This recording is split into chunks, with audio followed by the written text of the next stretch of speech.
I want to start off with a story from the Rechavia.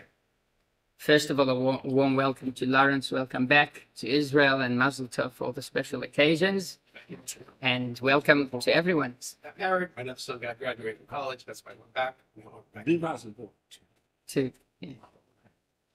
And it's the danger person. Sorry? You survive danger, though, right? In what way? Flying over the Atlantic. Yeah, right. Hagomer. Yeah. You know what they say, that it was the inauguration of the President of the United States, and it was a Jewish president, and his Jewish mother sitting in the crowd, and she's talking to the person next to her. She's saying, "You see that person there on the podium, the new elected president? His brother is a doctor."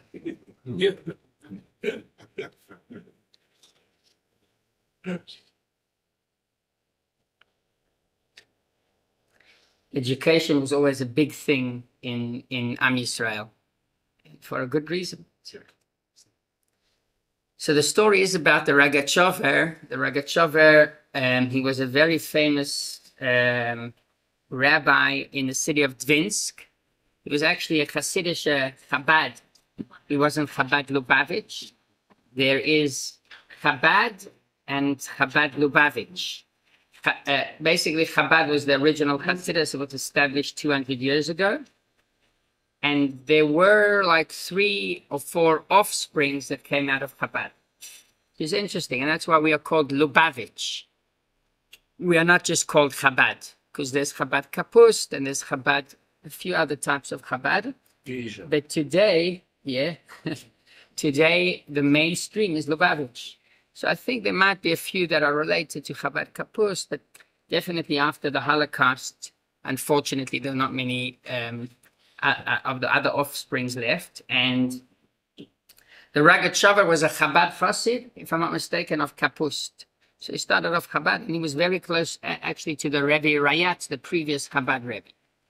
Rabbi, how many levels should you say there are? Chabad. Yeah. So today there's just one, Chabad Lubavitch, but 80 years ago, 100 years ago, there were 4 different offsprings. But how many today? Oh, it's a good question. I don't know to say exactly. Some people say that the world is divided between the ones that are Chabad and the ones that are becoming Chabad. So, but yeah.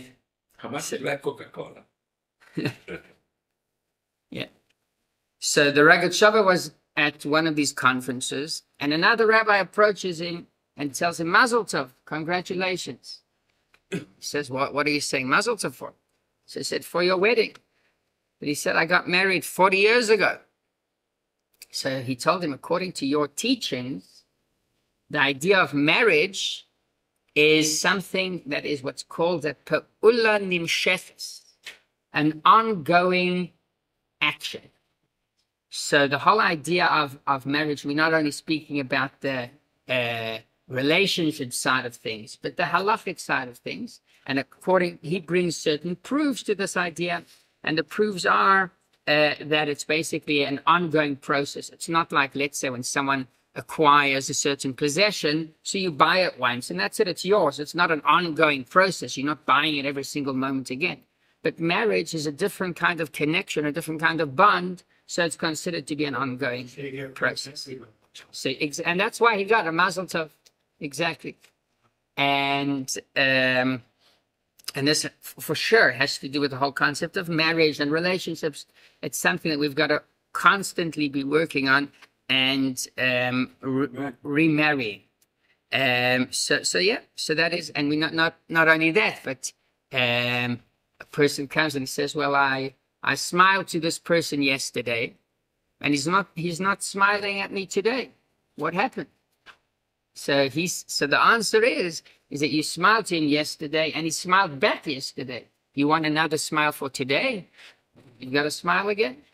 So in other words, we see that the connection between human beings it has to be always worked on and always in a tahalik. Remake. Exactly. So, as we know, everything starts in the Torah itself. In the Torah itself, they say history repeats itself. Who has like examples for history repeats itself? It's got to be plenty of examples. I didn't think about about an example before the shir, but You can always look at the recurrence of war. yeah, right.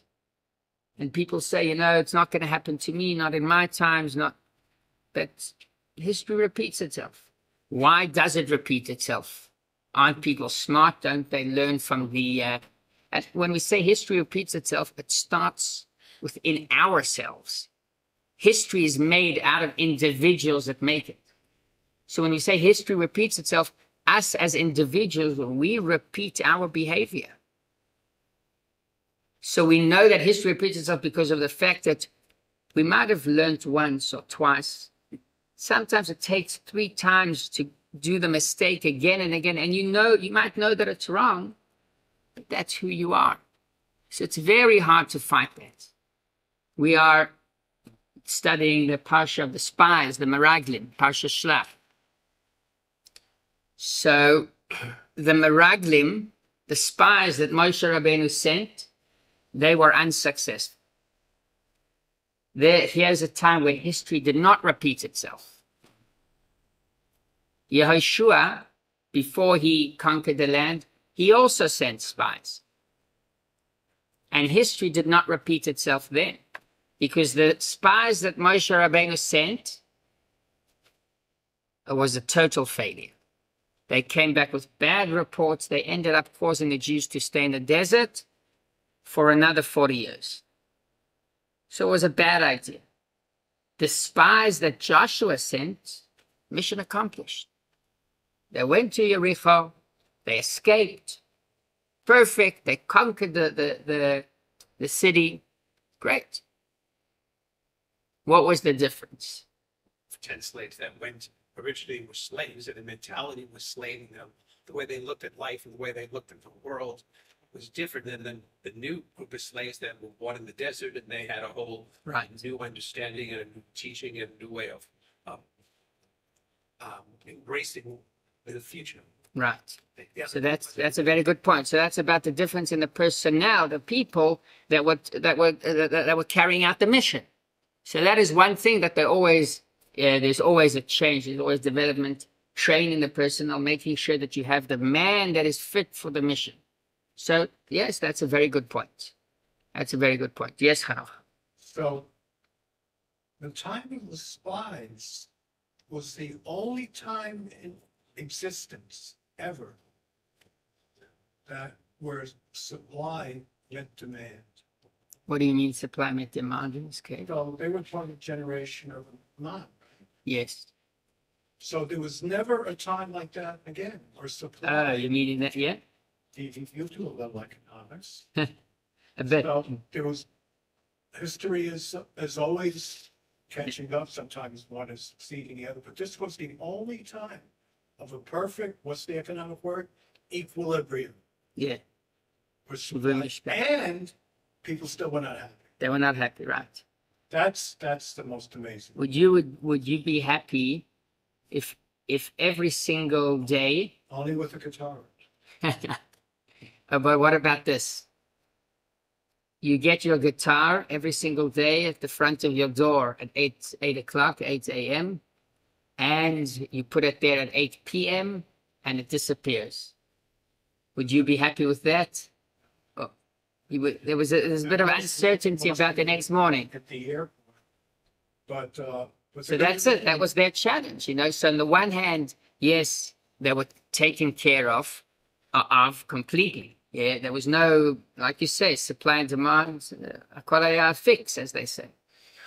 But people like in the Maslow pyramid, they like the basics is that they have something in the fridge. The man, if you would keep it in the fridge, it would go sour. So back to the story of the Meraglim. So Just in yeah. case, though, I also have some fly in the man. I only have one song. It's fit to the guitar. What Lawrence pointed out is that the people had a bit of a change in perhaps in their midot, in their qualities, their traits, the way that they understood things. It was a different generation, 40 years of difference. It means a lot. And what Hasidus adds to that point is that the mission was also a bit different. So the people were different in the sense that they were already a different generation, and the mission itself was slightly different. The mission of the Moshe Rabbeinu sent those spies was specifically to basically tour the entire land. And we know they went from Hebron they basically went through the whole land of Israel. And Hashem made miracles that they would not be noticed, because then most of the cities there were not too many people, but also all the cities were surrounded with walls. It was very hard to basically be going there unnoticed. And the mission was different. And this is a lesson also for us. Our mission, so to basically spy and tour the entire land, it's not a mission that you could carry out. In Yericho, they had one mission, and it was to go to the city where you enter the whole land of Israel, what is called on the border. The city that's on the border, that's it. Don't try and jump the gun by going also to Hebron and then also to Yerushalayim, all of these places. You've got to just make sure that the gates to Eretz Yisrael are open. And this is a message for us, that to change ourselves is a very hard task. We might not succeed, and not only that, but that would cause us such depression that we'll say, you know what, forget about it. Lo nochal la'alot, we will not be able to enter the land at all. And the only mission that we can do is to make sure that the gates are under our control. The gates are what we say, what we think, and what we do. Rafa, exactly.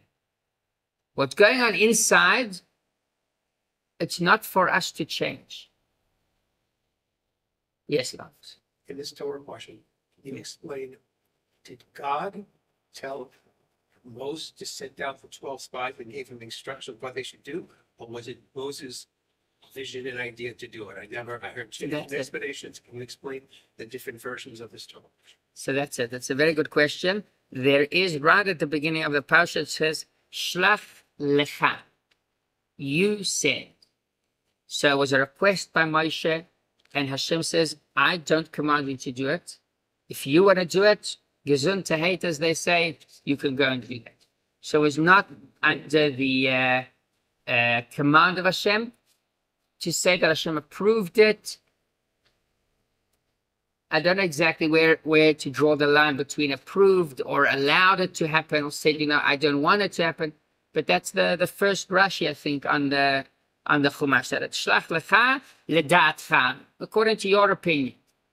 It's good that there's an independent Yes. Torah. Yeah. God spoke to Moses saying, send that men for yourself. Right. For yourself. Yeah, okay. So that's right. That's the English So- interpretation. Okay. In the right. So Shlach lecha anashim. Again, basically, and the Pshutosha Nikra, like if you read in the texts, basically, then you could explain that it's a command by Hashem. But that's why we have the Torah Sheba'al Peh, the Arut Torah. Did the Rabbi ever come up with any explanation? The Rabbi said that it was by their opinion. Rashi also explains. Moshe Rabbeinu consulted with Hashem because Moshe Rabbeinu wanted to use the tactics to conquer the land. He wanted to use certain tactics, and one of them is to use spies. So Hashem said, I told you it's a good land. I'm taking you from the poor part of Egypt, bringing you not into a bad place. What do you expect of me? Why do you need spies? So there's a whole explanation of the Rebbe about that idea, how much should you use? And I think I told the story, I spoke about it yesterday in the Hebrew class. The Baal Shem Tov, he used to go to collect money from time to time for poor people in the city, for his community.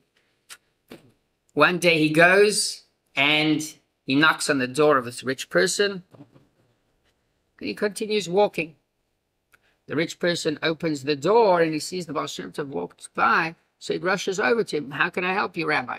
So he says, listen, I'm collecting for this, for that. Okay, here you go. So the student of the Baal Shem Tov who saw all of this asked the Baal Shem Tov, what style of fundraising is this? Maybe you have some kind of new startup. Knocking on the door and walking up. So Baal Shem Tov said, Takeaway plan. Takeaway plan, that's it. Question is, what do you take away, you know? Because when the customer chases you, that's better. if you're ever in sales, So you want to cause that, yeah. situation. When it comes to fundraising, it's much harder, let's say. But the point that the Baal Shem Tov said is that he does his, what we call hishtadlut. He puts his effort. He's not in charge of the results. He's got to try. So by knocking on the door, that's what he considered his hishtadlut. So also when we go to conquer the land, basically the discussion between Hashem and between Moshe, and not only Moshe, but the spies themselves, they came back with a bad conclusion. They said, God's not going to be able to conquer the land. But wait a second, God took you out of Egypt. He split the Red Sea. He's been feeding you man. He gave you the Torah on Mount Sinai with miracles. What else does he need to do? The plagues. What else does he need to do to prove that he can do everything? This is a new period in Jewish life. But Moshe, And the new period is that now they're entering the land. They've got to work for themselves. And they understand it. So the moment they've got to work for themselves, the spies will say, you know what, if it's up to us, and Hashem wants us to go and conquer the land, there's no chance. In other words, it's a debate or it's a question, how much effort do I need to put in? How much does Hashem put in? So that's briefly the discussion and the way the Rebbe explains that whole idea. So again, Hashem says, listen, don't send spies. I'm going to make it a soft landing, as they say. It will be easy. And he says, and Moshe Rabbeinu says, I want to send spies because you want us to go and conquer the land. There's no more miracles of Egypt. It's up to you. That's what Hashem's telling us. It's a new stage in our Jewish life. And the spies take it even further and they say, well, what kind of land is this? How can we make this land a livable place when there's huge fruit? Like, what are people going to do? How are we going to live there properly? So, but again, there was not enough trust on Hashem. So it's all between the trust and yes. So what did Caleb and Joshua see differently? That's it. They were people, and for example, here's another idea is, and this is also about this a story about Reb Mendel Futterfass.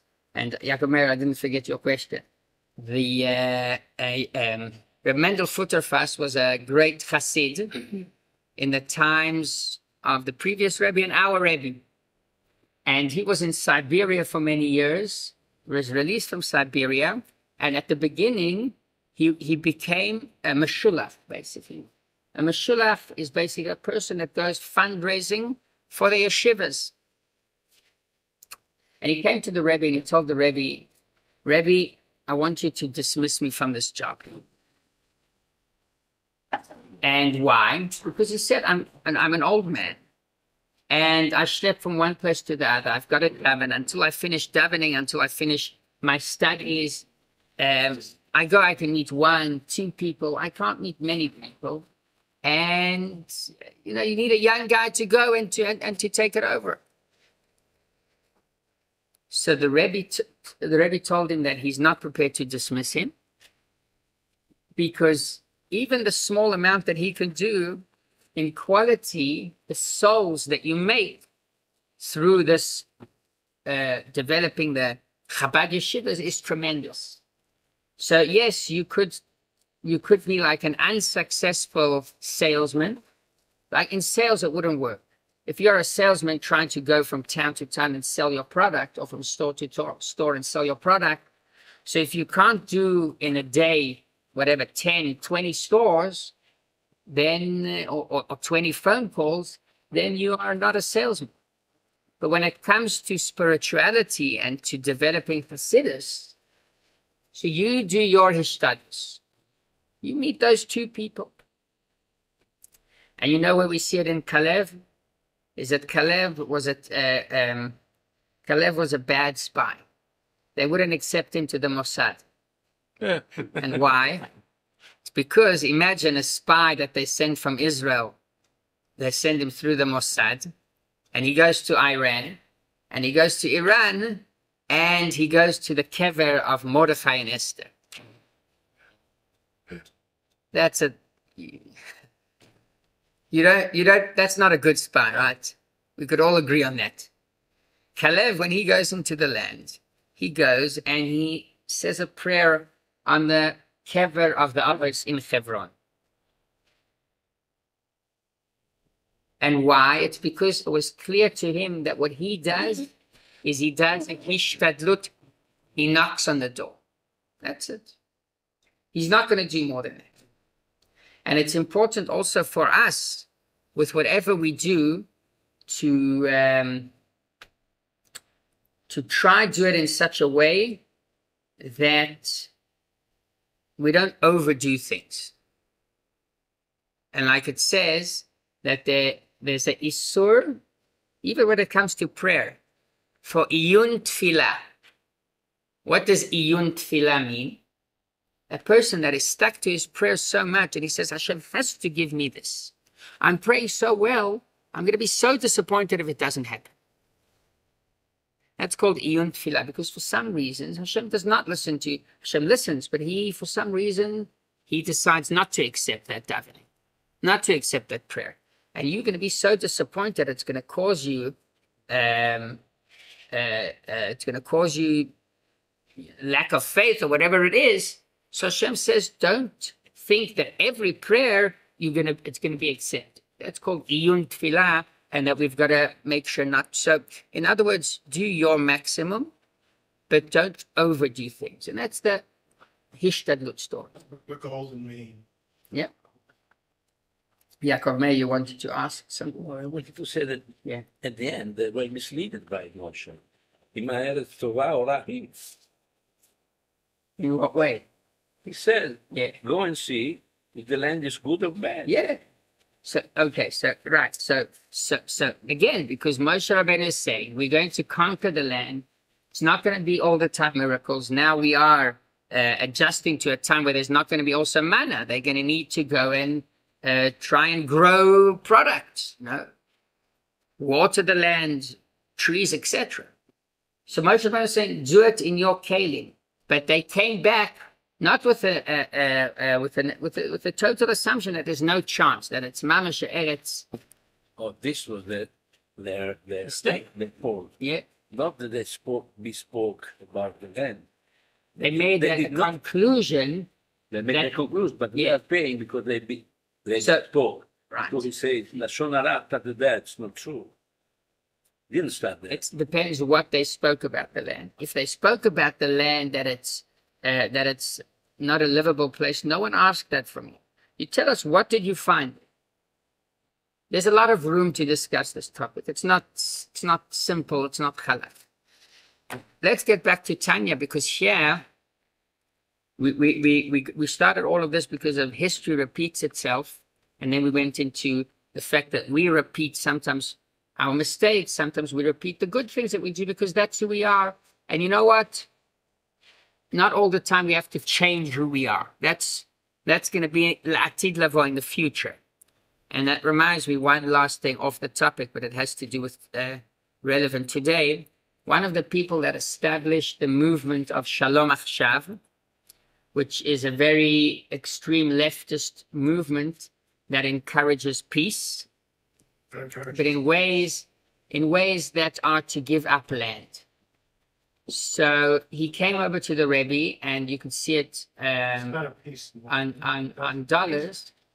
You see it there, the Rebbe giving out dollars. So he speaks to the Rebbe, and he asks the Rebbe, do you think that maybe returning parts of Eretz Israel would solve the problem of the Gentiles and the nations around us being upset, including the Arabs that are the near nations around us, and of course Europe, the United States, South America, Asia, etc., all the way to Australia and New Zealand. So there's a few interesting things that you could read behind the lines there, such as the Rebbe saying, asking, do you have an influence on this topic?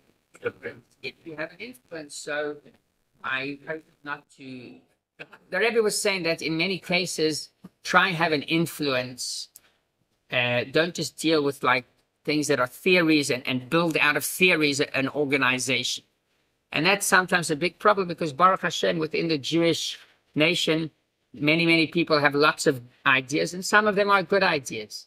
But to carry it out, it's like a nisayon, it's a trial, you're doing an experiment, and this experiment might explode.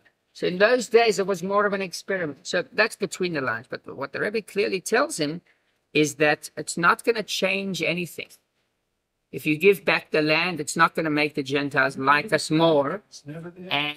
And the Rebbe tells him that, but he says, but the Rebbe, they're so cross at us, they're so upset we have this land. So the Rebbe tells him, I come from Russia.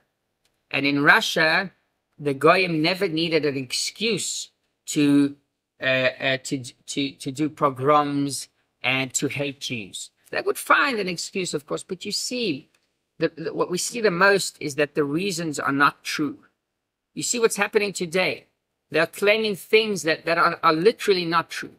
So it means even if you do 100% good, let's say you return the land, it's not going to help. There's still hate. Returning the land, Rabbi. I understand. Okay. So this point, this idea is again that, and you know, the Rebbe said, and to change them, if they would hate us or not, it's not. The Rebbe says it's not up to me, and it's not up to you. It's up to Hashem. And why? It's because there's something inside that Hashem has to think. And when we say it's not only the Yetzer Hara, the evil inclination, we say, are we going to give in to the Yetzer Hara? Is he going to let us daven more? You know, if I'm going to let the Yetzer Hara, I'll tell him, you know what? You have an hour a day between 3 and 4, and you give me the rest of the day. Is it going to set? Is the Yetzer Hara? And we don't try this out because it doesn't work, and it's clear to us that it doesn't work. But it's an interesting experiment. Maybe we should come up with a new movement, and we should say, you know what? Between 3 and 4, that's the time for the Yetzer Hara. And he gets a full hour. I'm not going to do one mitzvah. I'm not going to study one word. I'm not going to pray at all between that hour. And would he leave me the rest of the 23 hours in a day? Maybe it's worthwhile. Maybe, you know, you get 23 good quality hours of connecting to Hashem, and you give him an hour, okay, instead of him driving me crazy the whole time. It ain't gonna work. And that Yetzer Hara that's part of us, that Yetzer Hara is also with them. And we're waiting for Hashem to do the final elevation to schlep us out of the exile. And it's connected to this chapter of Tanya, because we say that every single moment we experience Yetzias Mitzrayim. And the Alter Rebbe, what he tells us in this chapter 47, is that Yetzias Mitzrayim is something that should inspire us even today. It was 3,337 years ago. But it still happens every single day. How? When we are able to elevate our godly soul and to prioritize that over the animal soul. That is Yetzias Mitzrayim. On a micro level, if we look at the individual, we are not leaving Egypt. We were never in Egypt, but our godly soul is every single moment in Egypt. And the moment you give it a davening, you give it a shir, you give it a mitzvah, you give it tefillin, whatever it might be, what you're causing is exodus. The nefesh elokit is leaving the materialism and the nefesh abahamit. And especially when we say the Shema,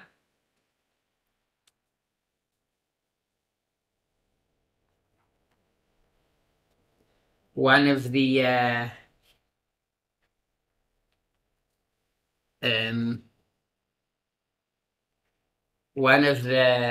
sons of the tzaddikim, he used to sleep in late. And his father wanted to get him up and going. So he told him, look at all the students on the street. They are already 7 a.m. They are out there. They're walking to university. So the son said wisely to his father, the same Yetzer Hara that wakes them up at 7 a.m. to rush to university, he makes me sleep until 10, 11 a.m. So I don't know the end of that story, but it was... He woke up. Sorry, he woke up, yeah. Okay.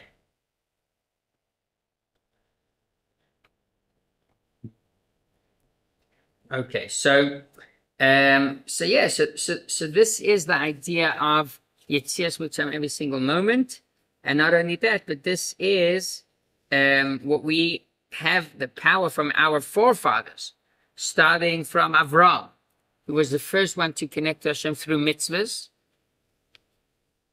In a certain way, what the Alter Rebbe is telling us over here is that mitzvahs are a bit of an escape. We are all looking sometimes for an escape.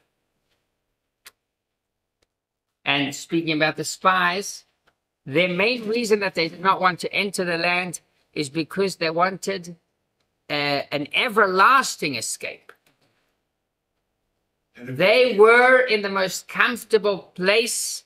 It was in the desert, right? But they were covered with the clouds. They had the manna, they had the Miriam's well, clothing, everything that they needed. That's the biggest, no problems. No, you don't need to pay taxes. You don't need to pay arnona. All you want to do is just daven and learn. What could be better? I can very much identify with these spies. They did not want to enter the land. Yes, it's Eretz Tova, it's a beautiful land. Maybe in a certain way, bringing those beautiful fruits is to show how much effort, when a person has a beautiful house. So you always think about, it's wow, this is a great thing. He's got to be, yes. But you know how hard it is to clean that house? So they were in yeshiva. They were in yeshiva. They didn't have to bother about anything. Exactly. And, the yeshiva ones yes. are in Midbar. And those in yeshiva now, yes, they're in Midbar. Exactly. And it's on purpose in that way. So the 40 years, being a bit in the desert, a bit in the Midbar is good. We need this escape. He wants out of Midbar. Who? God. He wants us out of Midbar. Yeah, because he put us here to work. He put us here to make it the Eretz Tova. Tell them. Who? Yeshivas. After 40 years. And then they go to pension. The idea is that it's very important at the beginning to have a strong foundation. Well, the beginning started at 6, 5. So I'm not 18 is already... Okay.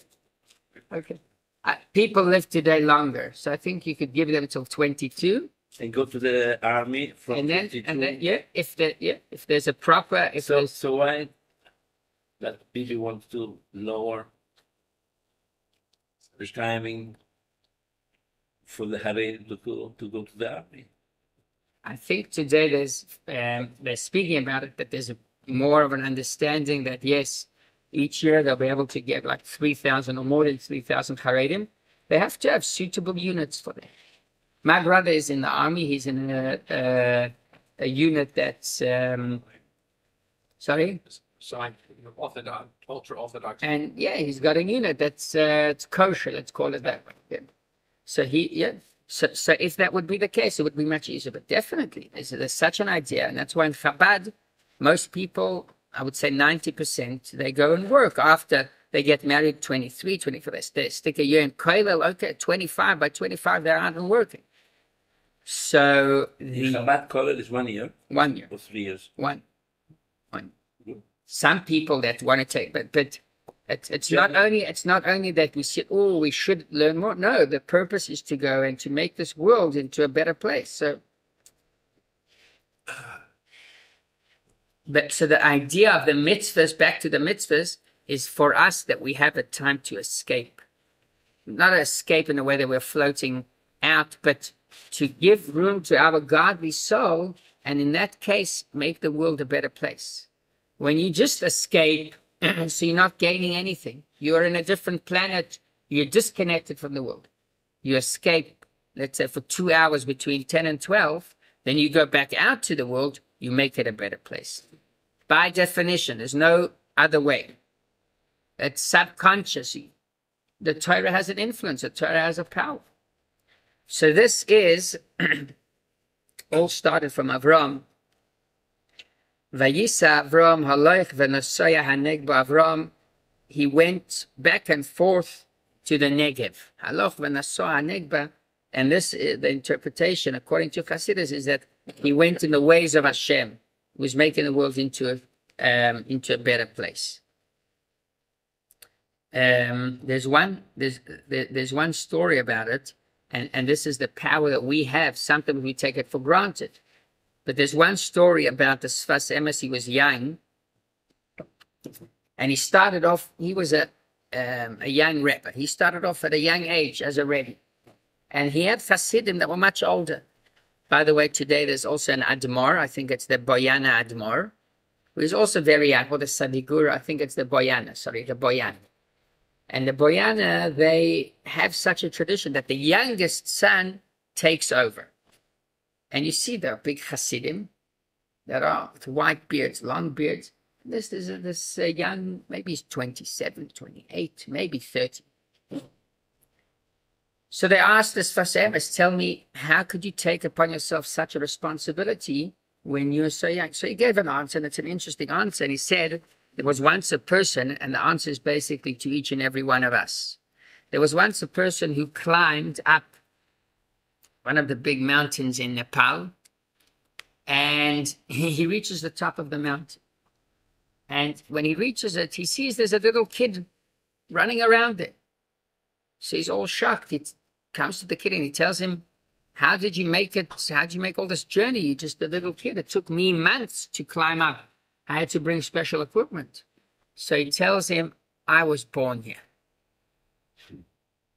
So in that sense, each and every one of us, we don't need to take Avram Avinu's route, and not even the route of our fathers in the desert, of the 40 years schlepping back and forth. Not Avram's route of Haloch v'Nasah Negba. We were born here, on the top of the mountain, which means we already have the possibilities.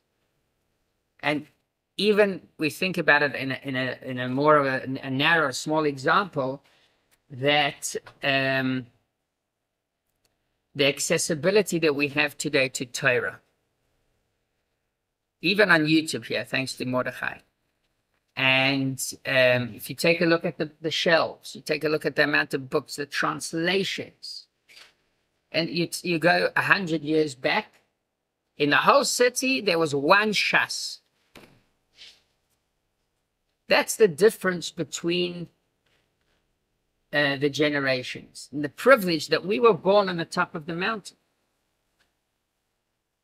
So in that sense, what the Alter Rebbe is telling us is that we shouldn't fear trying to leave Egypt. You know, we would think, how could we leave Egypt? It took them 10 plagues. Hashem had to go there himself to take them, schlep them out of Egypt. You want me to leave Egypt? Yes. Why? Because we were born on a level that we could leave Egypt already. The limits that we have are not as strong as they had then.